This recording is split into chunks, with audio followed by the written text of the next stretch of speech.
we show up to people's worst times of their lives. It could be a fall, it could be a death, it could be a car wreck. It's very traumatic. Everybody's trauma is different. People take trauma differently. A stub toe might be huge to somebody where it could be nothing to somebody else, but that's still their trauma. And we've got to remember that, especially in this job, that just because we might not think it's traumatic or you might not think it's traumatic, it is to them. And they still need all that care and support that we can give them.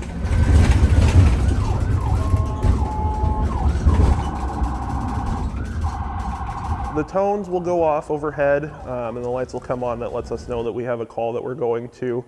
And it's all computerized, so it'll give us an address and just kind of a general idea of what the call is, like if someone's just sick, if someone's having trouble breathing, unconscious, traumatic injury, that kind of thing. And then, when we go en route to the call, then we'll get more information from our dispatchers, and that kind of helps to clue us in to, kind of a little bit more about what's going on, a little bit more in detail. So it kind of gets the gears in your brain to start thinking about all the different possibilities. What could we need on this call? What are we kind of thinking? Kind of gets you an initial action plan there. Our gear that we carry in, pretty standard for the most part. We have our cardiac monitor. We have our jump bag, which kind of has all of our vitals equipment. We've also got an airway bag that we take in for, like putting someone on CPAP with trouble breathing, nebulizer treatments, intubation if we need to go that route, all that kind of stuff. Anything that we carry in the ambulance, we've pretty much got in a bag that we can take inside. We also do a lot of different programs where we've got a program where if we see somebody that is in need of rides to dialysis, let's say, we are able to get in contact with other people to help with that need. We try to, if we have patients that are falling a lot, we have a program where we go in and make sure, there's no rugs, extension cords, take that fall risk out of that for their own safety. And people want to stay in their homes as long as they can.